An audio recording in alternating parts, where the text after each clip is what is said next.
Therapy Army, where are you? Where are you? Let's be having you.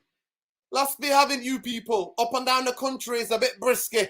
It's a bit brisky, people. Big up to every one of you. Are we live? Can you hear me, people? Can you hear me? Are we live? Are we live? Man like Brush, pulling up the popcorn, mate. Pulling up the popcorn. Karma, welcome to the Glazers. Big up Alien Tenno. Big up Scott Hutchison, man. Sad things that they will get at United, bigger brand in the world. It is what it is, man. It is what it is. It is what bigger brand in the world, man. Big up Saeed. Big up Saeed, man. Big up Saeed. What's happening?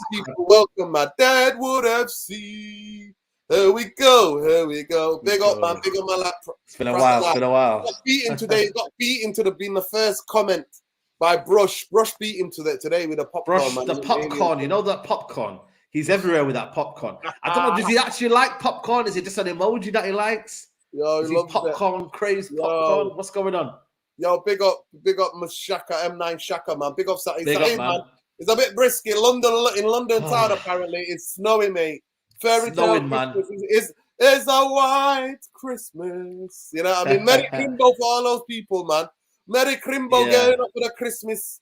For Crimbo, mate. Crimbo, mate. 2023, Crimbo, eh? Yeah, the year's gone flying. I just literally left London, you know, so I'm glad. I left London on Friday, so I'm glad I missed the weather, mate, because I tell you what, man. I was wondering, it was good, man. It's always busy, isn't it? Like, you know, I went there for Big Six filming, etc., etc. We're doing like the top 6 strikers of all time, top defenders of all time, and all that. So we're having debates about that. So, yeah, man. Other than that, it's cold. And yeah, you don't want to be outside, you know. You actually don't want to be outside at all. So if you don't have to be outside, do not go outside. You know what I mean? If you need to do anything, be like, can you come to mine? You need to do this. Yeah, I'll be at mine. You know what I mean? We're not going outside. So yeah, man. Other than that, man, how are you, man? Everything all good? Everything's all good, man. Big up, people. Welcome, man. We're going to be talking about it. We're going to have a discussion, people. We're having a discussion. We're having a discussion about you know who, people. You know who. Yeah. The Glazers. The elephant in the room. With that interesting article that's come out from Athletic. Yeah, big up Tom, by the way. Tom is on his way. Big up Tom. But you know, Tom. With that article, Athletic article, Saeed, that looks into that. The Athletic have been basically getting everybody rattled in the fan base. Rattled. What are they saying? So now, as we speak right now, the Express are linking Man United. Amazon's 4 priorities if they take over Man United. So apparently 1 minute it's Apple, next minute it's Amazon, next minute is you know who. Yeah, Apple have probably run out. I've gone out now. They don't want to be in the bid anymore. That's what I heard today. The Apple are not in the race anymore for United. Yeah. So I think they're looking at the drama, thinking, bloody hell, too much drama around here. These lot don't know how to negotiate. You know what I mean? We're out, mate. We're out. Exactly. So let's pull up this guy. Apparently, this is my guy, Saeed. All roads lead to my guy here. Put it a bit bigger. You guys can see it. His name is Joe. I've made it big as I can. Can you see it? No. Click on the link. Click on the actual. Yeah, click on it. Click on it. Let me just click on it. 1 second. There we go. Yeah, that's his name. There we go. That's it. Yeah. See him, yeah. This is the fella, people. This is the fella. Joe Ratovich, co-founder and associate of Rain. It's the person leading the discussion regarding the sale of the club on behalf of the Glazers. Hallelujah. Gosh. Hallelujah. Can we get some history behind this guy? Like, what's he done? Has he got an affiliation to Man City? Does he got Liverpool ties? Because you know what, man, you don't want a guy who doesn't have the best interest for the club, mate. He wants to put that club in the rotten, mate. I'm telling you, man. We need to do some digging, man. We need some investigation. We need some investigations, man. The biggest thing what we need to look is he into football, as did Fergie ruin his childhood? That's what we need to look. That's what we need to look into. That's hilarious. That's what we need to look into, like the most in it. Big up everybody. Big up M9 Shaka, man. Eid feast approaching Old Trafford. Big up Tom. Let's get Tom in here, man. Welcome, Tom. Eid Fest approaching Old Trafford. Barney, the Glazers, and them their minions happening soon. Big up Saeed and yourself, man. Love, brother. Big up, man. Big up, and love to everybody, man. Listen, it's already 70 of you in here. Please smash a like on the video. Subscribe to the channel if you're not already subscribed. Literally, liking the video does not cost you a penny. Like, hitting that notification button that lets you know when we're next live costs you nothing. Here, everything's free. No, me, other than me and Saeed, I don't know that many other YouTubers who constantly interact with a chat. Yeah. I've been doing shows where it's just me and the chat recently. Just me and the chat, having a chat about all things football, World Cup, whatever. So big up to every one of you, man. Yeah, big up to every one of you. So we like the interaction. The most that we want to do is to smash an absolute like on this video. So big up, Khalid. Thank you so much. Always been on it. Big up, Khalid, Chief Editor, United Real Therapy, already here. Joe Avram Glazer tried to buy out their siblings from Man UFC last summer. That is what those talks with the Apollo and the private equity firm were. All right. So we know that we're really about, rather than finding a funding for the stadium to rebuild. Okay. Yeah. This is an article that's a big research article, but I want to just start from the top and just say, really, it is about the Glazers. Apparently, that's if they're selling. What they're saying is that they want a sale and they put in the price to 6 to 7 billion. Now, for me, what are the Glazers smoking? They're definitely in the shisha plate, in the shisha cafes. If I'm not mistaken, with the same thing, they smoke the same shisha, the same pipes as same Miyasi.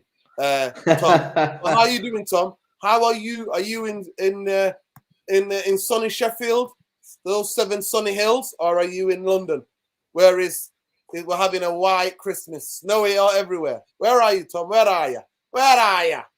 If you're about, you must be busy. It'll come up in a minute, people. Yeah. But Saeed, I'll ask you this question, the first question. January. Yeah. I'll ask the question, and I'll say it simple. The market evaluation of Manchester United, Saeed, is 3.75 billion. Yeah. So what in the hell have the Glazers come up with the other 3 billion for? What? When the club finished, when the club Saeed, when the club is in debt by, if you believe now, they reckon almost 3/4 billion. The club, that's the debt. A stadium is going to cost you around 1.5 billion. Yeah. A training ground extension is going to cost you maybe 2 to 3 million, right? Yeah. A possible stadium for the youth and the women's in and around Manchester is going to cost you. They got the women's as well. 1-1 yesterday. Yeah, it's going to cost you about 100 or 100 million. You know what I mean? Close to 100 million. So explain to me, please, with that, and also the fact that Man United, I'm not winning a trophy. You know, League Cup for me and Europa Leagues are not trophies, right? So that's me personally. That's my personal preference. But Man United have not won any trophies for the past 5 years. Manchester United are not regular participants in the top, in one of the world's biggest leagues, the Champions League, right? Yeah. So please explain to me why the Glazers have added another. We're worth 3.5, let's say 4 billion. Yeah, market evaluation is 4 billion. Where have they added this other 2.5 billion? But that's what I said to you, Nuruddin. Big up, Tom. But I said to you, Nuruddin, when you said about the João Felix deal, this is what clubs do, because they're trying to see and they're trying to test the waters, because at the end of the day, they know that still Man United is a big proposition. It's a big idea. But at the same time, they need to be understanding of the situation. Like, nobody in the right frame of mind is going to be willing to come in and say straight away, be like, I'm going to pay that 7 billion, when you know there's so much things like you've just listed right there that are wrong with the football club. You've got the training ground, you've got the facilities, you've got the roofs leaking, you've got everything around it, the infrastructure. It's an old stadium, you know. You've got a lot to do. It's not as if you're going into Man City. You know how Man City was? You actually know that you have to do something. You have to do work around the city. You have to work around. Bro, come on, man. I'm not trying to take digs here, but, you know, you have to make them become a big club. So it's a good challenge to have. Whereas this one, you're thinking, right, how do we have the right motivation to have to do this? And then now they're asking for 6-7 billion. They're testing the waters. I feel like they're being very, very cheeky, because at the end of the day, that they know that the club is probably what they need to do as well. They have to understand and think about the other ownership. What do they have to do with the club that they couldn't do? You didn't want to improve the stadium and improve the structure and everything that's around a football club. So now you're telling people pay the 7 billion and you probably got another 3 or 4 billion to fix the whole club. Like, this is where my kind of worry is. We're being priced out here. And I think this Rain guy, he's going to have the interest of the football club. He's going to be like, oh, well, you know, imagine you're negotiating. And on the other side, say the Arab side, they say, well, at least work with us. You know what I mean? Let's do at least 3 to 4 billion off. At least maximum 4-5 billion. That's what we can do. But then he's probably going to think, you know what? I've got the only interest for the Glazers. They're paying my wages. They're doing what I need to do. And ultimately, I'm going to follow what they want. So I just think this is very, very difficult, man. And it's becoming borderline cheeky for me, what they're doing, the Glazers, in terms of pricing out any owners. And then what happens then is you get some random guy who we don't know about, who has the money, but then doesn't know what to do with it. And that's where you probably don't want. So that's my worry is you then price out the good people. And the good people might be the Arab owners. So that's my kind of worry. And the football club should not be at that price, especially when you've got a lot to do with them. Well, exactly. So, Tom, I'll ask you the same question. By the way, this guy in the photo, this silver hair guy. Yeah, I know who he is. Gentleman, is Joe Rantovich, the co-founder and associate of Rain. So he's the guy that's the Glazers have put in charge. He's the middleman. That's all he is. This is the guy they've said, go on, Joe, get out there, pal. Get us 7 billion, 6 or 7 billion. And I don't know if you were here or you were here, Tom, when I broke it down. The club value is 3.75 billion. That's what the market value is, right? Yep. That's all the financial experts who look at companies who are trading on a New York Stock Exchange. The value of Manchester United now is 375. Let's say 4 billion, right? Yeah, that's what I mean. Just round it up. 4 billion, yeah? Right? How Man United have not won a trophy in 5 years. Man United have we're in 3/4 billion in debt. Yep. Manchester United have not won a trophy. Man United are not consistently competing in the top flight of European football, which is the Champions League. Man United have not been stable in the last decade. They've sacked how many managers in the last decade? Too many. The stadium's going to cost 1.5 billion, if you believe the estimates out there. The training ground maybe to another 250 million to extend it, 300 million if you want top-notch stuff. A woman in the youth stadium is going to cost you maybe just under 100 million or whatever to construct. Let's say a 20,000 or 30,000 seater stadium. I'll say it simple, Tom. They need to stop going to Edgware Road or Winslow Road or any road where there's shisha, but it's not really shisha because the Glazers, what they're smoking and what this guy and the Glazers are smoking. Nobody's buying Man United for 6-7 billion. On what? When you add, you're going to have to invest in an estimate. You're going to have to invest on the sporting project. And I think it depends, though. Yeah, on the infrastructure alone, you're looking to invest maybe 3 billion. It depends on the type of owner, though, and the type of model that you want to go for. Because if you're going down the businessman route, 6 to 7 billion is not really reasonable. If you want to try and make a long-term gain out of the football club in the long term, like Todd Bowley's probably going to do with Chelsea, but he's got a 10-year clause in place, which he can't. None of his consortium partners or associates can take any money out of Chelsea. They can only put money in for 10 years. But after that 10 years is up, Chelsea Football Club could be anything at that time. They could be the next Man City. They could be as far down the leagues as historical football clubs like Villa have been, like Forest have been. They could be turned to absolutely nothing. You don't know with football. But like you've just said, where you broke it down with the pricing structure and things like that. No, I don't necessarily think anybody's looking at the Glazer family from a position of power because they have no power or authority at the moment. The club is sinking financially. It's just going to get worse and worse. And at the end of the day, they're not in a position to negotiate with a lot of owners, if I'm being honest. And that's why I think it leans more towards, love it or hate, probably estate ownership, because you can have 4 to 5 different businessmen get round the table and say, right, let's bid for Man United. That's all well and good. But if you don't have the right finances in place and you don't have the right sort of sporting projects agreed upon between you all, you're not going to go very far. That's all I'm going to say. But you just said about where people are talking about Arabs getting involved and things like that, and like, you know, whether it's going to be businessmen or state-owned, you know, owning the football club and things like that. And Saeed just said about investment and stuff.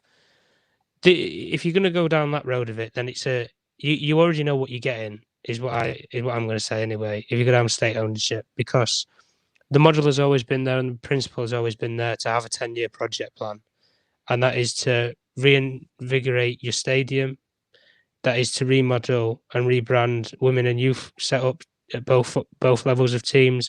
You've seen it for the last 10 years with Man City. You're going to see it with Newcastle, no doubt. And Manchester United could probably follow suit in that regard. But the structuring that you've just said, Nuruddin, and it doesn't get spoken about a lot about the women's and the youth team.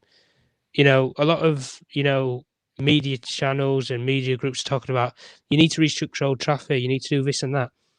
What about our women's team? What about our youth team?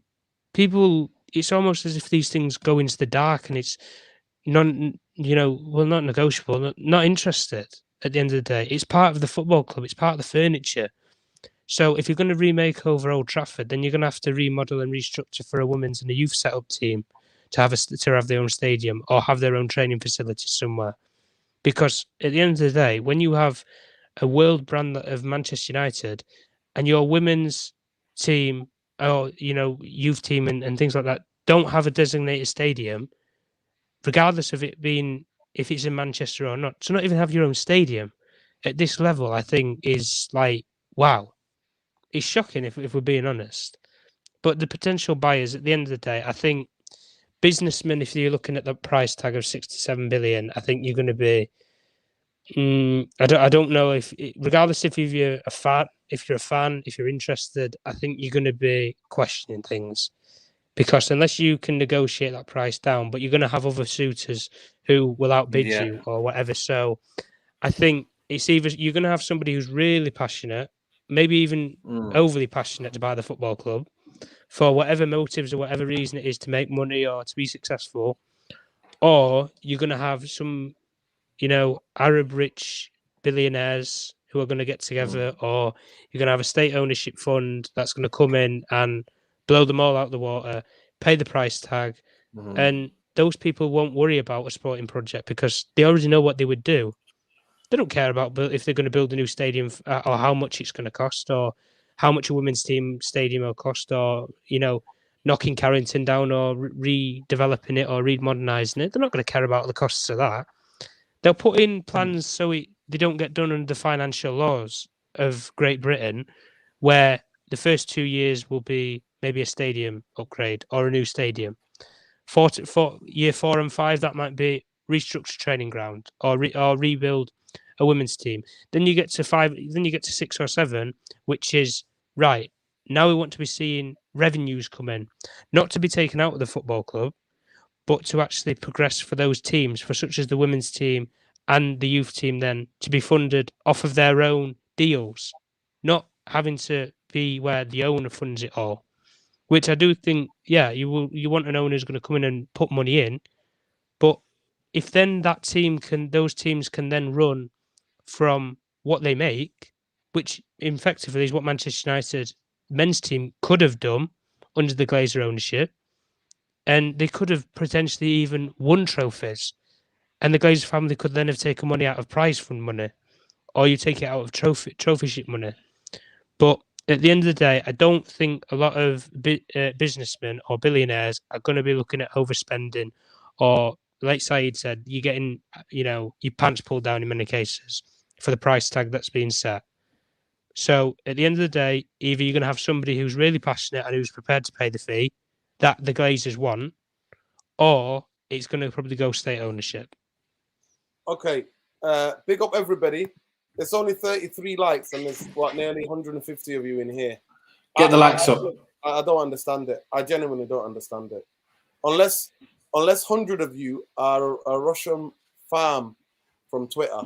You know what I mean? A Russian bots. Unless you're a bot, then bots will never know how to smash a like on the video. So please smash a like on the video. For me, it's split on the chat. It's split. Someone like Mohammed who works in finance, he says that they won't sell over 4 billion. Potential buyers are letting the club bleed till the last drop on purpose. When the Glazers won't be able to sustain the club, sell by market value. No one's buying over 4 billion. So at the end of the day, it's a different opinion. Obviously, if you've got the money, if you got the money and you want to do a bit of sports washing, Man United is your best club, innit? You know. So what we're trying to say then? Was this all a little bit of propaganda from the Glazers to kind of make? Yeah. This is my next point. So this is what's being researched. So here we go. Rain Group, the investment banking firm, is acting as United exclusive financial advisor, which means it has the brief to get the best deal for the Glazers. So that's what it is for, right? Rain is aiming for a full sale in the first quarter of 2023 at a price between 6 and 7 billion. That's what they said, okay? They're aiming March, April is what the Rain Group. That's what one of their correspondents has put in his statement to the Athletic. They aim for March, potentially end of April. Yeah. In terms of offers to Rain, Manchester United's serious talks are yet to materialize, right? Those with means of surveying the decent investment that is because price is being pitched too high. So it's not just me saying it, people. It's not just me saying it. This is not just me. This ain't coming from me. I'm not a financial expert. I'm a guy who lives in Hume. But unfortunately, I'm one of those people that I can do things. I know, I can tell. I'm not colorblind, and I'm not lying to the fact that I know about my football club. So I do my research on what's happening at Man United. And I more than anybody knows the reality of where we are as a football club because of the Glazer ownership in 17-year ownership. So we'll get into this anyway. Why have the Glazers decided to sell now? More specifically, why have Joel and Avram become open to the idea? We talked about this a long time ago on this channel as well, on the Straight Jacket podcast as well. People, we just finished Straight Jacket podcast, people. 208, so go and check it out. We says here, it says, more specifically, why have Joel and Avram open to the idea? We reported it. It's been reported in the past year or almost 7-8 months that majority of the family want to sell, but the Joel and Avram are like, no, because they still think Super League was coming around for them. Super League will come in a different way. It'll be through UEFA. It won't be coming from the owners of these football clubs. But anyway. No, it won't be, no. They become open to the idea because the truth is that the other 4 Glazer siblings have wanted to cash in for a long time. Yep. Of course they did. And then the last one is here. Who could realistically buy Manchester United? And that's my next question. Well, any party's interest will depend on how much money the Glazers are going to demand. At Rain's top end valuation, top end, people, that's the word, top end valuation of 7 billion, the pool shrinks. So this is what we're on about. So that's big, that, you know. The pool shrinks. The pool shrinks. The pool is like this. The pool is this big, right? It's this massive. It's this big here. They say 7 billion and the pool gets to this much. How much are Liverpool offering? How much are Liverpool wanting? Liverpool are wanting about 3.75. Wow. But you think though, Said? I think that's a good price for a club that's been successful over the last couple of years. In it, and they've been 10 trophies as well. 10 trophies they've won since they've been there. 10 trophies. Yeah.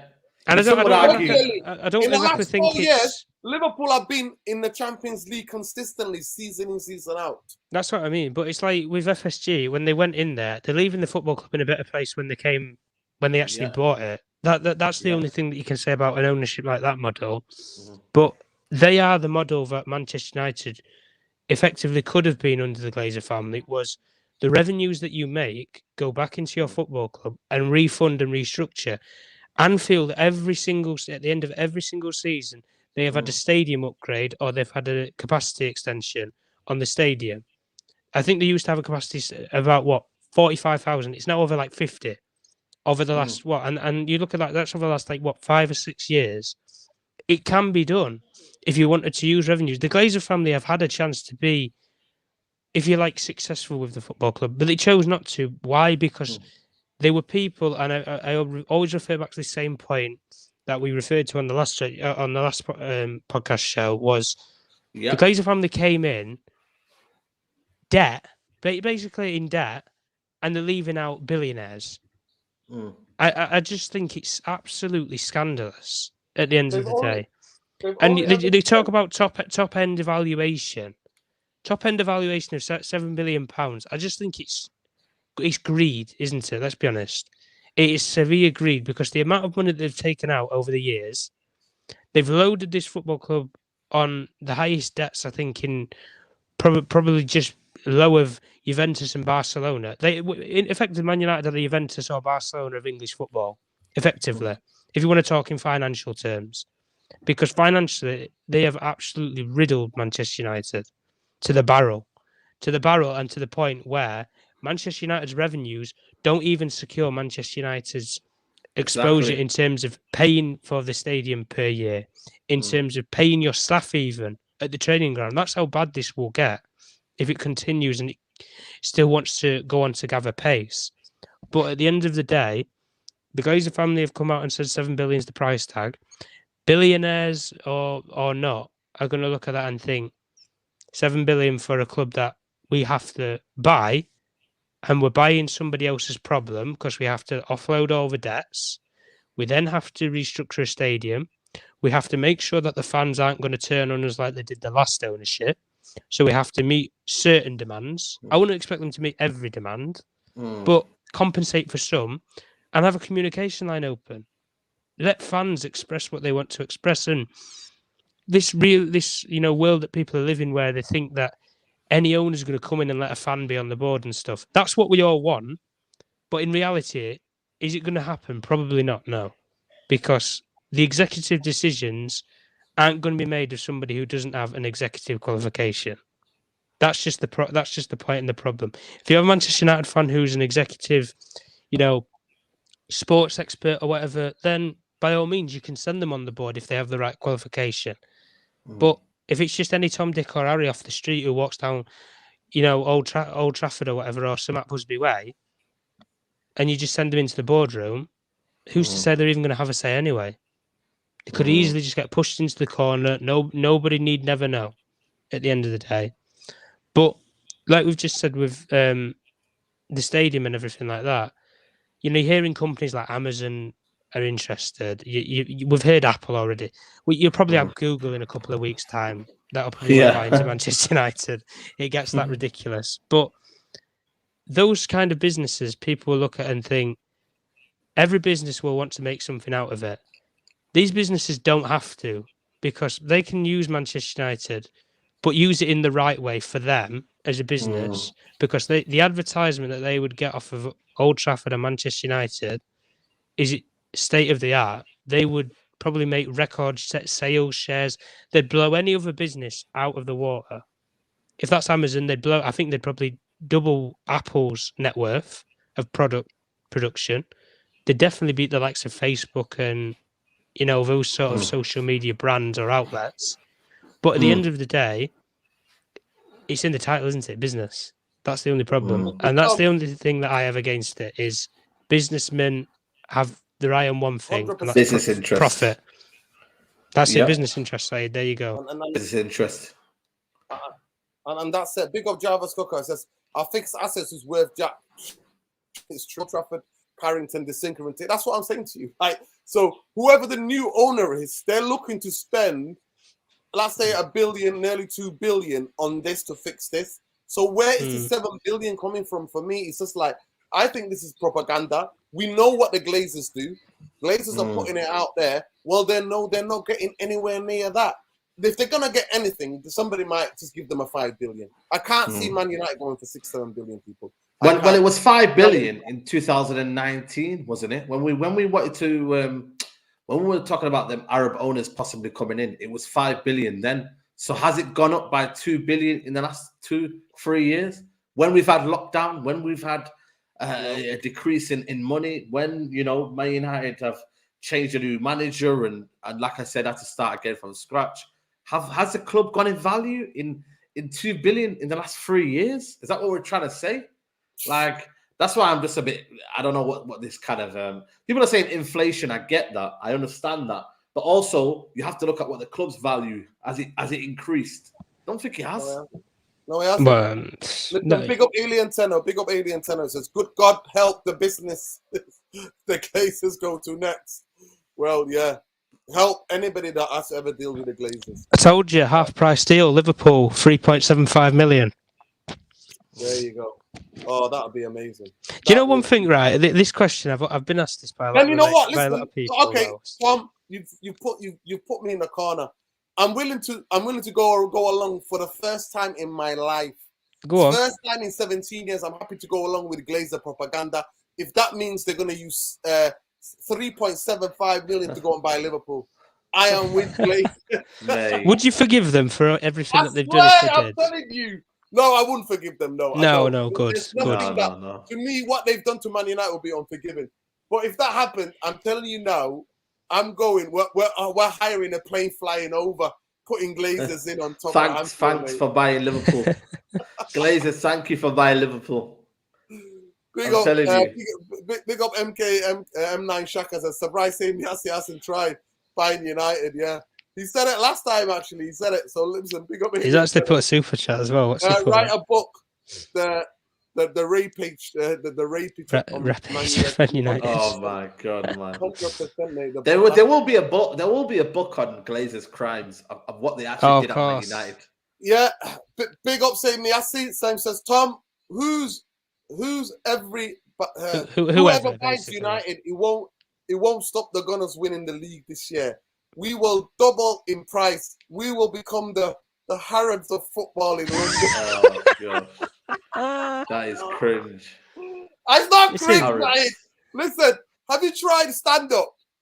Say me, I say. Oh, genuinely, what all you need to do is you and the Glazers smoking the same shisha place. Ask the Glazers, is it that they think they're truly getting 7 billion for Man United? But big up, say me, I say always. You can win the league this year, but still, look, say on my left shoulder, trophies. Look, if I go this way, trophies. If I go the other way, trophies. When you get 13 Premier League titles, then you can talk to me. Winning one means nothing to me. Big up, man. Listen. Let's go, people. Get the likes up, genuinely. There's nearly 180 of you in here. Smash a like on the video. Likes up, man. Smash a like on the video. So for me, I look at this and think the Glazers, if they're going to sell, from what's been researched by, I think it's, what's his name? If I'm not mistaken, it was Laurie Whitwell with an article. Yeah, that's who's written the article, yes. Yeah, it's Laurie Whitwell who's written this article. And it is, for me, it's going to be very interesting to see what the Glazers get. What I do not want, guys, genuinely, because I think with this sale of the club, there's a certain uncertainty in terms of the manager, in terms of the future funds, which we need, right? And how do you think people like Eric Ten Hag and other players are really looking at this? Everybody's looking for a quick sale because stability is the most important thing in football. In the football. Well, you've taken you basically, if you want to play a scenario, you've taken the Chelsea deal, for example, that was done there. Take the politics out of it. That's the situation Manchester United are in right now. That's the only thing. Do you reckon Ten Hag knew about this, by the way, in terms of maybe? Of course. So again, if he knew about this, then this might be, he's going to know, isn't he, Said? Because he's going to want to know about funding for January and things like that, isn't it? And potentially the summer, because Richard Arnold comes out and says we've already prepared and planned for the summer window. The funds are there and all this bollocks and that. Ten Hag's obviously going to want to know, right? Well, what do I have to spend? If Richard Arnold says, "Oh, the finances aren't potentially available because of X, Y, Z reasons," i.e., the revenues aren't coming in anymore, so you can't fund it that way. The Glazer family only have one option, unless they're going to put their hand in their own pocket, which we know they're not going to do. The only other option is either sell shares or sell the football club. And ultimately, in today's current market, it's better to sell the whole thing than just a portion of it, because you ain't going to have anybody invest for. 100%. Can you guys hear me? Yeah, Tom. I don't hear you there. Yeah. At the end of the day, it's simple, people. It's simple. Let me just bring in something else. Saeed, How much do you think it's affecting Ten Hag? How much is affecting players like Ratcliffe? I think it is. On the Straight Jacket podcast. Yeah, we talked about it, and for me, after this, yeah, I think it will affect him, and I get your point before, in terms of people signing on, contract situation. I think the budget will affect Ten Hag because I think he wants to build a squad. This is in his squad. When you look at the players here, he's only bought in 4 or 5 players. Yeah. So at the end of the day, he's probably looking at this thinking, listen, I need to build something here because I've got a lot of deadwood in this squad. Phil Jones still hovering around. Brandon Williams is on 65 grand a week. He's thinking, bloody hell, what's this wage structure here, man? You know what I mean? So he wants to put his wage structure in place. So again, this is big for him because I got this feeling that Ten Hag isn't a pushover. He isn't a guy who likes to be dictated to. He's got his own project. He's looked at his football club. He goes, you failed, and I'm here to fix you lot. You don't really have a experienced, DOF. You don't have experienced chief executive. So at this minute right now, I'm the best you've got, and the fans know that as well. I think the fans, who would have thought that the fans believe in the manager more than the actual structure? I think for me, most clubs, it comes in alignment, innit? You kind of like, you know what? As much as it's a manager, we believe in the structure and the ownership. Especially Man City, because at the end of the day, they've got 2 guys who are working closely with Guardiola. It doesn't work either way. One part of that machine, and it all goes loose. With Man United, it's all down to the manager, really. Because at the end of the day, he's got the players he's got to deal with now. And the structure right now is working. They're in progress. And obviously now that huge bombshell that the Glazers are about to sell, it's gonna change the dynamics. And I think for me, ultimately, Ten Hag would want communication. He wants to know what's going on. When's the deal going to happen? I've got players who are on eggshells. That's why he said to Rashford, he's got to make a decision, because at the end of the day, time is not of essence. They've got to make a decision now. So I just think for me, Ten Hag must be thinking, you know what? Get this done as soon as possible, especially before next summer. Because imagine next summer, you've got a huge rebuild, but then the Glazers don't want to spend because they know they're not going to be here. So it's almost as if, imagine like you're waiting for someone to kind of leave, but then they're not leaving, and all of a sudden you can't really start what you're meant to do. That's what it feels like right now. So, well, that's the worry. That's the worry, Tom. And we know the Glazers, when Glazers don't do anything quickly. We know that from their history in the 17 years. They don't do anything of significance. And they take their time, they drag their feet. They always need to be the Glazers are the dissolution donkey that needs to be taken to the water, even when it's basically, yeah. That's what the Glazers are. That's who they are. So at the end of the day, is that I can see the Glazers taking 2 years for this. Tom, if you can hear me, 2 years. But let me know, guys, what you think in the chat. The Glazers, for me, can 2 years, did you say, Norton? 2 years? Yeah, I think it could take 2 years. Bro, if 2 years, then you might as well just fucking, you know what I mean? You might as well stay, mate, because 2 years, the bloody Man City could go further. Arsenal could go further even forward, man. And Liverpool ownership, they've come out now with Enzo Fernandez. If they could get a proper ownership, they could go ahead of us. Because at the end of the day, you got a bedded-in period where the owners, when they come in, they have to set out their project. So, man, for me, it's got to be sold right now. I'm not waiting 2 years for a new owner to come in, and that might not be the right owner. We could be years behind, mate. 2 years, are you having me on? Seriously. Big up Mike Goldbridge. He says, Saeed, your boy, Donny van der Beek, is not good enough. Give up. I don't think it's about our boy or giving up. I think Donny van der Beek wants out. He's giving up. See the guy's not interested. I've seen it. You know what's sad about it, Norton? I watched him in the game, yeah. He just looks like he's not. Man, it's sad. They've ruined him. Man United have ruined him. To go. If they've ruined him, he needs to go. They've ruined him. Breaking news, Sane and Ricky Gervais talk incoming. Talk's coming. Big up Sammy Assi, man. Sammy Assi getting rattling. He comes in and rattles us, doesn't it, to be fair to Sammy Assi. Yeah. He comes in the chat and rattles everybody. Big up Sammy Assi. Big up Alien Tenno, by the way. Alien, you got your ticket, haven't you? You got your ticket sorted you got your ticket sorted for the They've moved me for Everton game, you don't know, by the way. And when it comes to tickets, actually, look. Glazers are doing everything. Oh. I swear to God, they're doing every trick on the book, trying to, we already know in it. Tom, I wanted to say to you now. Please don't tell me I've forgotten the question. Everything we know from the Glazers in their 17 years, that they're that donkey, this dissolution donkey that needs to be dragged, even when it's Thursday and it's dying on Thursday. It needs to be dragged to the water. You know what I mean? Water. I know what you mean. Alive. So Well, let's say this takes 2 years. Let's say I win my bet. Okay. And, by the way, we got a bet on 12 months. We said, didn't we? 12 months. Mm-hmm. Right?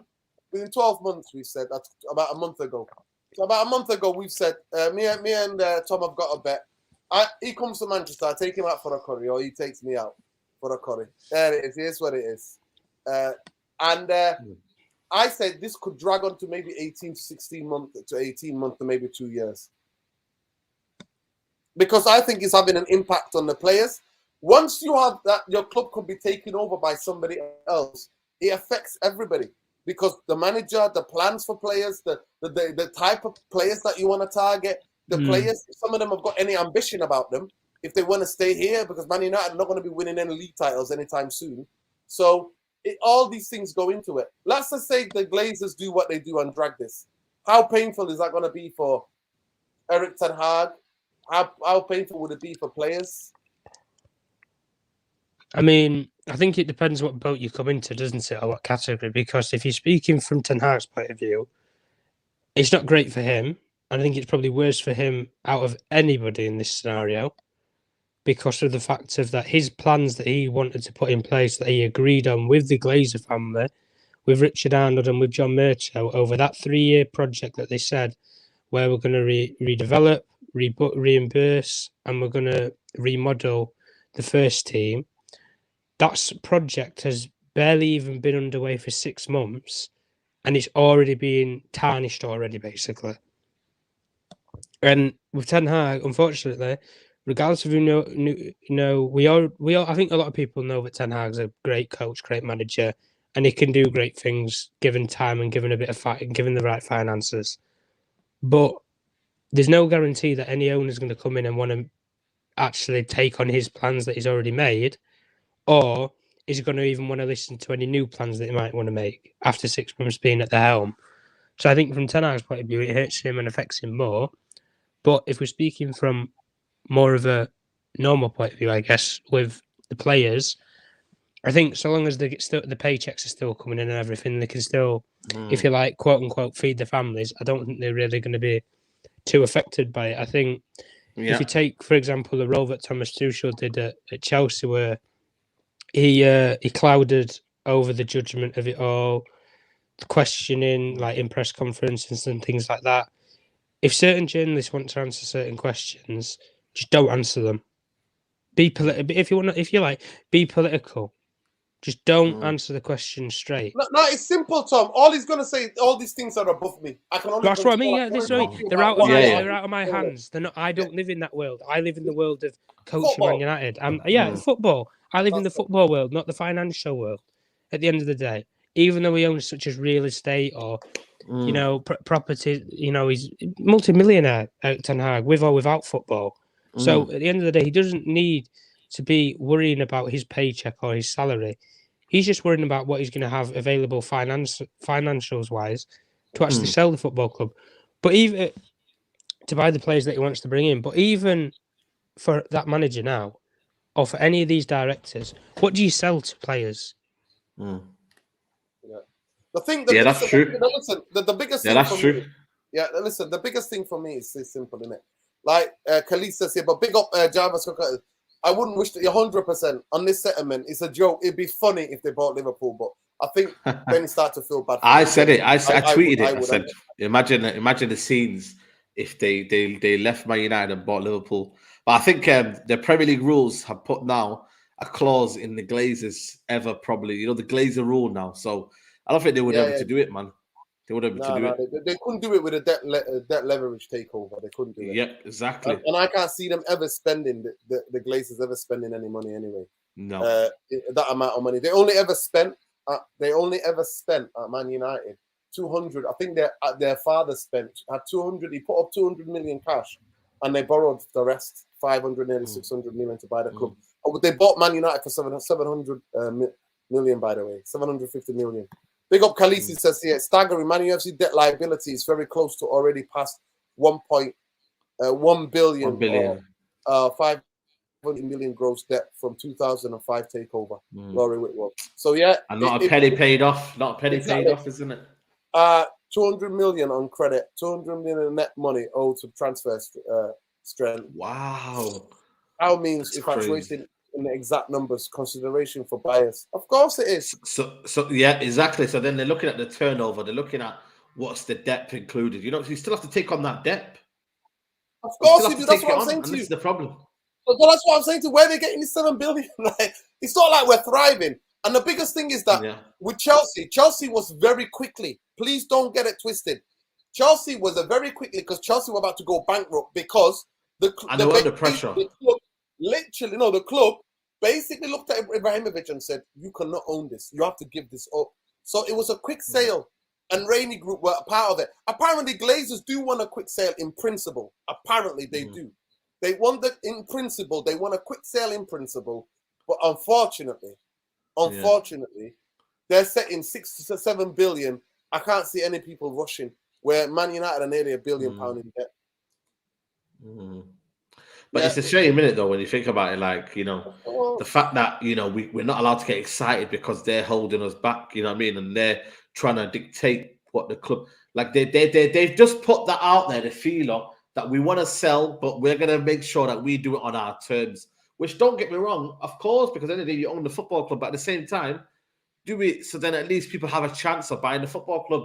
If you're just trying to price everyone out, and then next week, you know, you give it to the person who has the most money, but then doesn't have the right kind of, and they're not footballing people. So why would we trust them to make football decisions? Rainer Group, are they footballing people? So why do we trust them? Well, they're a financial group, aren't they? That mainly deal in the American market, not really anywhere else. And that's why people who are on the big hype train for Sir Jim Ratcliffe, I think it's not okay. I don't really want to crush a lot of people's dreams of what I'm going to say here, but I think it's probably the third option really on the table if you're speaking like out of the main sort of ownerships, because we know there's going to be investors from America. There's going to be people from the Middle East that are going to be involved. Those markets are revolved around where? America. Those business models and like I said before, those business markets are mainly New York. A lot of the business brokers for Saudi businesses or for Qatari businesses or whatever state you want to use in the Middle East go through New York, which is situated where in America. Then you obviously have the American investors who are probably going to be similar, like of how Todd Bowley was, for example, that are going to come in and look at buying the football club or grouping together as a consortium. So Jim Ratcliffe, he can't do it just by himself or on his own, effectively. I think he has got a good chance of buying the football club if he has the right sort of consortium around him. And I think he's probably the most likable owner because because of the backstory of, you know, he's a boyhood fan and obviously that the other, you know, Britain's, you know, most successful businessman or whatever, you know, terminology you want to use. But at the end of the day, if you're Eric Ten Hag, you're a couple of these players, whatever, you can get any new owner who can come into the football club. He might say, Eric Ten Hag's not my kind of coach that I want to employ. Todd Bowley did that pretty much to Thomas Tuchel from day one. He wanted to sign Cristiano Ronaldo. Thomas Tuchel said no. Cut off the finances that he could ever use in the January transfer window. So at the end of the day, you want to build relations or build ties. Don't expect people to think, oh, we're going to come to the football club and everybody's going to suddenly like me. Because some people are going to want to come to this football club as the new owner of Manchester United and be a bit of a maverick, be a Roman Abramovich, hire and fire people left, right, and centre. But at the end of the day, there is some people at this football club that have needed moving out for a while, and I think it'll be a case of they'll get pushed before they shove, i.e. the people at board or senior directorship level. But we will see. There's a question for you, Nuruddin. Go on. Yeah. Haroon's got your question there. Big up Haroon. Charmaine. Big up, bro. I hope the family's good. I hope everybody's well. Listen, guys, there's nearly 190 of you in here, and there's only 87 likes. Please smash the like on the video. Come on, like the video. The channel is. I've been shadow banned here, man. It's been shadow banned. Shadow banned. I don't know what shadow banning is, but big up to every one of you people.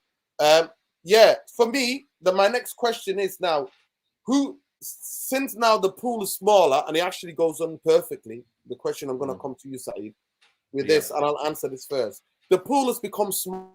Now they want 7 billion. So who does that count out now? I can't see I genuinely cannot see, Saeed, Jim Ratcliffe. that Jim Ratcliffe's affording, and his Anios company affording. Yeah. I'm sorry to say, but affording 7 billion for Man United outright. So I'm happy with that one. Does that mean now Jim Ratcliffe has to become part of the Dubai consortium, the Qatar consortium? Oh, the joint, like a joint. Yeah. That could be that would be in a perfect blend, though. I'd be open to that. Dubai ownership with Jim Ratcliffe as the like a joint kind of ownership with that one. That wouldn't a joint consortium. Yeah. But with that one though, at least with the consortium is backed by, you know, wealthy businessmen and wealthy people who are very competitive, who see it will be a project, who then will act upon that. I think for me, then you got the blend of Jim Ratcliffe, who knows the city, who knows the area, who grew up in Manchester, like you said, who knows the history and the tradition and was there when the glory days were there. So then you got a perfect blend. So then he can pass on the baton and say, right, this is what's happening here. You know, learn the history, learn about the football club. Don't just feel like you can't attend games. You have to attend games. You have to get involved with the fans. So I think that would work. Jim Ratcliffe on his own, I don't think he could do it, especially when he's got another club already. But yeah, I'll be actually okay with that one as long as it's not on his own. And like I said, the fact that they priced him out, it's not going to be him. It's going to be the Dubai ones and an American ownership who's just come out of nowhere. And that for me, like I said, I've already experienced the Glazers. Nothing against American ownerships, but I've just kind of moved away from that boat. I think it's Dubai ownerships or nothing for me. But again, who else is going to come out of nowhere? Saeed, are you saying that you've been burnt? 17 years of this. Yeah, I have been burnt, man, because I think for me, you know, I'll just always get flashbacks. You know, so saying that anything happens now, it'll always be flashbacks, and then everyone will be saying, "Oh man, you done it once, and then you were fooled twice." I'm sorry.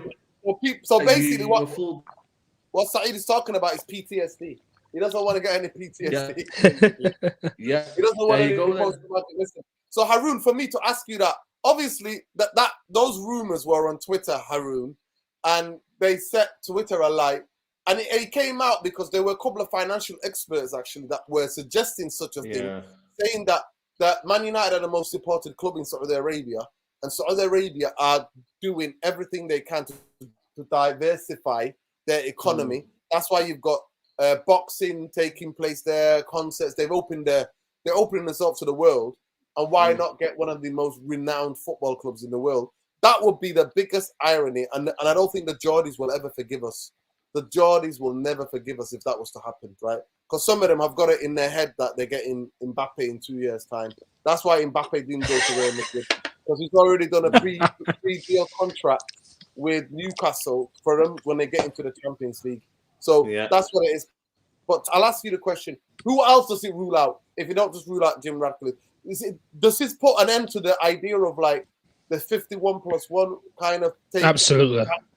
Has that put no fan or no consultant? It's buried it. I'm gonna come up with 7 billion. I'm gonna come up with 4 or 5 billion to buy Man United and give Man United 50%. This evaluation shares. This evaluation has buried it for anybody who wants it. For any one sole person who wants to buy the football club, that evaluation has buried it. You will not get one sole businessman on his own with the finances that will pay for the football club. It's crazy. That will pay for all the pay for the stadium, pay for women's team, youth team, training ground, all the other premiums that Manchester United fans want. You're not going to get that.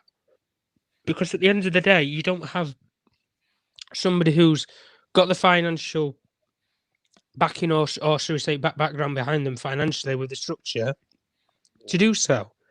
And you got to think £7 billion is a lot of money. We know it's a lot of money, but it's a lot of money to have just to hand that you can just quick transaction, bosh, sold the football club in March. To find £7 billion in, as the Glazers want to sell by March, springtime, that gives you about what 3-4 months. To find £7 billion of your finances in 3-4 months, for a lot of people, is impossible. For a lot of billionaires, because a lot of billionaires don't even know where their own money is half of the time. because they think, right, I made an investment in this, I made an investment in that. Suddenly, along the way, they'll forget what they've invested in. But like I think Nick Nasher has said, it probably counts out any British buyers. Probably so, in terms of if they're going to do it on their own. But like you just said there with Sir Jim Ratcliffe and potentially Dubai or whatever. But it's a partnership that you wouldn't like to say is likely anyway. Yeah. Listen, it's over 200 of you. Press a like on the video, subscribe to the channel, become part of the community. We talk about the real stuff that matters genuinely. And make sure you check out the Straight Jacket podcast 208. Make sure you check that out on Saeed TV. And make sure that you're following these guys on Saeed TV or across all social media. And Tom Journal is one on Twitter as well. But I'll just get to it. It says here, I think he's saying about Leon. He owns Lil. It's not Leon. Lil, it's Lil, yeah. And that's a bit dodgy as well, man. I think he's only invested 90 million. It's Eneos who own it. It's the company that owns it. But guys, let's get to 100 likes a game when there's over 200 of you in here. Listen, I wanted to bring in this quickly. I really genuinely wanted to bring this in quickly, right? I really wanted to bring this in quickly because this look at the type of stuff that the Glazers are doing, which is really fascinating and interesting. Let me just share this on screen. Look what they're doing in terms of the ticketing, Saeed. I got this sent to me today. So if you look at that. Yeah, go on. One second. Let me just share this. Let me just share this quickly. So look, the double standards of the Glazer hypocrisy is unbelievable. So basically, look what they're doing at the club. Say further feedback from the fans we discussed at our forum. We are now selling multiple ticket types through this route. Any tickets priced over 58 are either premium, padded seat, or exclusive hospitality, food and beverage. What? So look. What seat is that? What seat? What area? That's Bobby Charlton. Is that East Stand? You know, that's the Bobby. I think that's the Bobby. That's East Stand. Yeah. It's crazy. And my guys, I see a roll up Man City home seat lower tier is 534. Standard price for these tickets should be 28 season ticket price. Wow. Ticket price is 532. Fans still can't sell tickets to each other at face value, but the club can do whatever they like. And that's one thing that you can't do now. The joke. So you know what they're doing? Of course. They're basically, you can't sell any tickets online. They're on every single Facebook group. So they're checking people. And now, like I said, they're banning people. They banned Zeki, the Turkish kid. They banned him for a year. So you can't sell it anywhere. So all you have to do right now is basically phone up Man United and transfer the ticket over, or you transfer the ticket over to Man United. But then they obviously will try and do what they're doing now here and sell it off for more money. But I heard that this was more of a glitch. I didn't think this was real. I really don't. That'd be per ticket or per season ticket. Nah, it's ticket. Nah, they can't be. Saeed, you don't understand. You know what these tickets are? These tickets were when Ronaldo was here, obviously. These tickets are about Middle Eastern people. You know the Middle Eastern guys who come and fly over? Yeah. No. Do you think they think twice about that? That's pocket change to them. Yeah, it is. It's true. That is true, man. No, that's a joke, man. That's an absolute joke. But they're doing it. Like I said, they're doing this, man. And like I said, it's more and more hard now to go get a season ticket. You have to pay £100 deposit and whatnot. It's more and more hard to get a ticket now. And like I said, man, if they catch you selling a ticket online, mate, you're getting a ban, mate. You're getting a straight ban. Straight ban, mate. It is 100%. Listen, big up to every one of you people, man. Big up to it. So, Saeed, on the top Big Six tonight, yeah? Or you've done it already? No. I'm probably going to play some career mode, or I might actually play Ultimate Team today. I might try something different and play Ultimate Team. So, check me out. Any of you FIFA fans need to give Saeed some of the cheat modes, innit? Get somebody give him the hacks in it, the cheat modes. Saeed needs it. Yeah, after the video I watched. Because you know me, United in a minute, mate. Honestly, I'm getting turned over, mate. I need an overhaul. I did buy Gusto though. You should be proud of that. He's raw, but I got him. He's a baller, mate. He's a baller. I've got Lima. I've got who's that Napoli player? Osimhen. I bought a kid from from Lyon, the centre back from Lyon. Yeah. So yeah, man. Like I said, ultimate team tonight, and then we're gonna be on it. Big up Alien Tennis. So my Barcelona ticket is worth over 300. That's crazy. That's crazy. Listen, before we go quickly, Saeed and Tom, and I'll quickly get into the chat as well, people. It's not coming home. The cat's coming home though. The cat come home with England. Only if it wasn't a World Cup, England have brought home the cat. Big up the cat anyway, wherever it is. So at least we got cat lovers in the squad. You got two semi-finals in it. Croatia, Argentina. Yep. France, Morocco. Predictions quickly. And Saeed, you doing a watch along for that tomorrow? Yeah, tomorrow, 6:30, I'll be starting that one. Come on, man. Dima Morocco, man. Dima Maghrib. I reckon Morocco to win. Let's go. I think they'll win 1-0 again. And then Croatia will go to extra time and beat Argentina.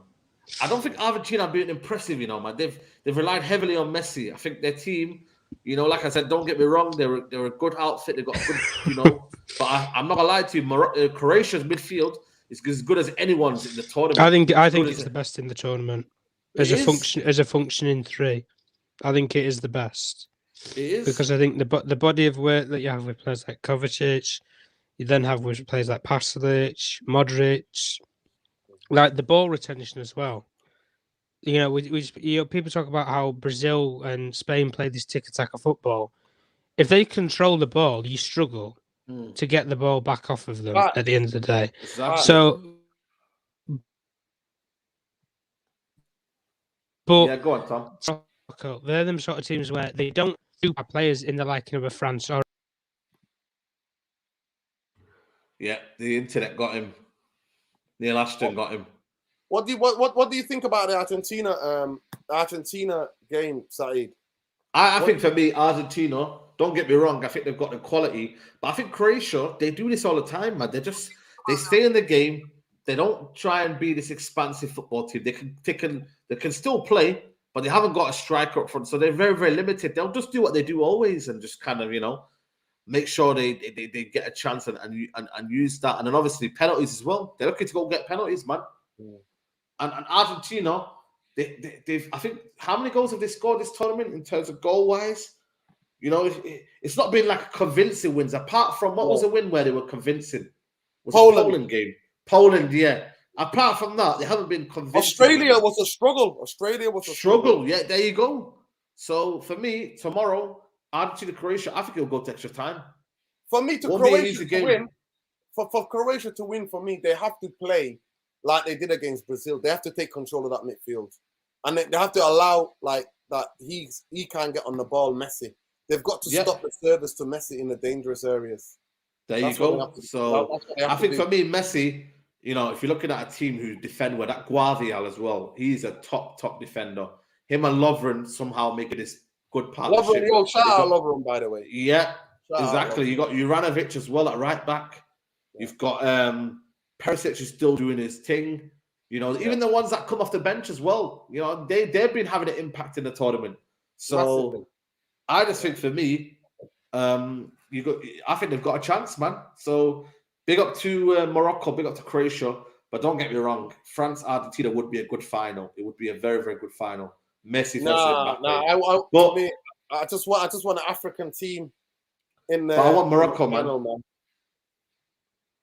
Morocco. To me, Morocco win this World Cup, it'd be the best World Cup ever for me.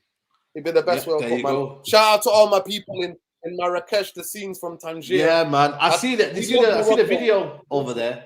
Crazy, man. Crazy scenes everywhere. New York. You see that picture in New York? No, they took over Times Square. They took over Edgware Road. They took over Paris. What's the population on Morocco? Because I always think they've got a big, massive population around the world. In Paris, they took over Paris, took over Edgware Road, took over Barcelona. There's 37 million. 37 million Moroccans. That's a lot, But about 5 million or maybe of that them live abroad. Wow, so 5 million live abroad. I think around that. That's what somebody said. Wow. Because look, they're in Spain, they're in France, they're in England, they're in the US, they're everywhere, mate, everywhere. And I'm not gonna lie to you, it couldn't happen to a nicer people. You know what I love when I land in Morocco? You know what I absolutely love? I love landing when I land in Morocco. People look at my passport and smile. So happy to see me. When I travel throughout Europe, ain't nobody. People are checking, double checking, asking me all sorts of madness questions, yeah? Yeah. Because of my name. Because of my name, man, my name. But as soon as I land in Morocco or Turkey, people go, mashallah.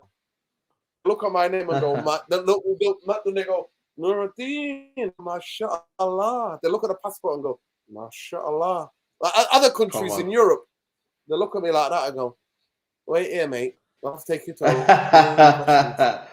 Yeah, I was gonna Man's say. getting pressed. Man's getting pressed, Saeed. Back in the day, I was like, what's going on here? Man's in the room sweating in the summer. I'm like, yo, somebody's about to come pick me up from the airport. What are you doing? Why are you asking me all these questions? There, bang, there you go. I get welcomed, mate. I get welcomed. So it is what it is, people. To me, a Moroccan to win this World Cup would be the greatest. I genuinely do think the injuries might have done them. I think the injuries might have. Yeah, of course. But then I thought that against. Well, I knew they would beat Portugal. To be fair, I didn't think that. I thought they had it enough. They had enough in the tank. But do they have enough in the tank to play 2 more games, Saeed? 2 more games. Can Science play 60 minutes a game? But the thing is, 60 minutes, and you never know. That guy could be back, the West Ham defender. We don't know yet. I don't know if he's out for the whole tournament. You ain't no injections is ever gonna get you back to playing when you pull your groin. Have you never ever pulled your groin? When your groin goes, mate, groin goes. Good night, Vienna, mate. Good night, Vienna. Yeah. But pick up the Liets. Morocco's going to play for the 3rd place against Croatia. The final's going to be France, Argentina. France winning it. All right. That's interesting prediction. I don't want France to win it. I'd rather have Argentina win it. So that's just me. That's just me. Argentina. Well, to be fair, I predicted them. That's who I predicted to win the league, to win the World Cup. That's who I predicted. Nuruddin, Kembe bought Chelsea £1 with a massive debt. How can the Glazers offer 7 million? Exactly, Arun. Exactly. We all know. How can they do it? The Atlas Lions 2000 World Cup champions, inshallah, Dima Maghrib. Dima Maghrib. Listen, people, make sure. What time you going live, Saeed? Let the people know what time. Yeah, I'll probably go live at 9 p.m. Go to my community page right now. I've just put a community post out. It's FIFA career mode or Ultimate Team. So go and vote right now. 9 p.m. What do you want me to play? FIFA career mode or Ultimate Team? There we go, guys. It's been a very interesting and fascinating talk. Yeah, let's see what happens, man. Because again, like I said, it's developing. I like the fact that the Athletic are reporting on these little things and they're paying attention. Because I always said to myself, you know what? The Athletic, do they go for the news that's traction and gets a lot of money, or do they actually do some proper journalistic articles? I'm not gonna lie to you. If the World Cup wasn't there and the league was still going on, it will be the biggest news. Manchester United, the Glazers tight group of Man United, if looking like they might want to sell, it's the biggest news in town. There's no other news in town. Yeah, it's only because the World Cup that everybody's covering the World Cup. You know what I mean? So it is what it is. Fans push for Shale, Fred, Van der Beer, Saka, Sancho. Time for the money. Money. Back people. Money. Listen, it is what it is. But listen, you've been tremendous, Therapy Army. Please go and check out the Jacket Podcast 108. Go and check it out. We talked about Rashford. We talked about Diego Dalot, Garnacho. We talked about the contracts. And big up. So, and for me personally, he didn't come home. Rashford is a criminal. Just for that alone, Ole Gunnar Southgate should be sacked. The fact that he put on Sterling and he didn't make the change when it was 1-1 and France were there for the taking. Mark my words, England would not have had a better opportunity to smash France in a World Cup than that. They would not have had that. They're never going to have that ever again. So for me, it was a missed opportunity. For that alone, I would get rid of Ole Gunnar Southgate. As you Therapy Army have coined it. Ole Gunnar Southgate. He's always going to Ole Gunnar Southgate. That's it. But big up, people. Big up. Big up, man. My community love you people, man. That's how it is, real, Mark. Listen, it is what it is, people. I told everybody about Brazil as well, Saeed. I told you.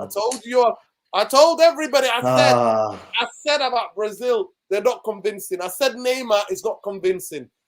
To be fair to him, he scored the best goal. He scored a fantastic goal. Yeah, he scored a goal. They just couldn't defend, man. He was telling them to defend, but they couldn't do it. Yeah, he scored a fantastic goal. But Brazil should have done more. Should have done more to get the second goal. Second goal is so important, and they couldn't hold it. They couldn't hold it. And Croatia, 4 million population, never know. 4 million. I still can't believe that. 4 million population. You know what? 4 million is? Greater Manchester, Bolton, Stockport. Yeah, cool. You know what I mean? Oh, you know what I mean? Like all these. That's what it is. Greater Manchester population. Imagine Greater Manchester population going to a World Cup final. That's crazy. Of course, man. That's crazy. But it is what it is, people. Love and light. We lose or draw. Glazers out, bankers out. Hopefully, we're hoping all this news that's coming out is true. I'm not getting giddy, people. I have to see it to believe it. I'm sorry to say. I have to see it to believe it. Notice Harry Class A Kane didn't get any grief from the press missing a penalty. Imagine. Well, we know that. We know that. Nick Nash, we know this already. Nick Nash, you're saying the quiet bits out loud, mate. You're saying the quiet bits out loud. And apparently, Saka still got a grief, apparently. Yeah, Rashford as well. Rashford as well got it as well. So yeah, so it doesn't go away, mate. It doesn't go away overnight. It doesn't go away overnight. Listen, we saw it. We saw what that rag of a newspaper put. Captain. They won't be saying that, mate. They won't be saying that. Listen, if you're white in this country, literally, you can get away with whatever you want. If you're black or effing minority, you ain't getting away with jack, mate. That's how it is, mate. We don't make the rules, innit? We hate these rules, but it is the reality. That's how it is. It is the reality, people. But big up, love and light, people. Please smash a like on the video on your way out. Join Saeed and vote on his community at 9 o'clock for his FIFA. Big up to everyone. Love and light. Win, lose or draw. Glazers out, bankers out, and let's say they'll be gone soon. We'll catch you tomorrow. We'll do a calling show tomorrow. Let's do a calling show tomorrow, Therapy Army. Come on, have your say. Peace. We're out. We'll split the podcast into half. Half would be previewing the two semi-finals. The other half would be a calling show about United. Peace. Take care. Big up, man. Big up. Good night, Vienna. Good night. Comedy.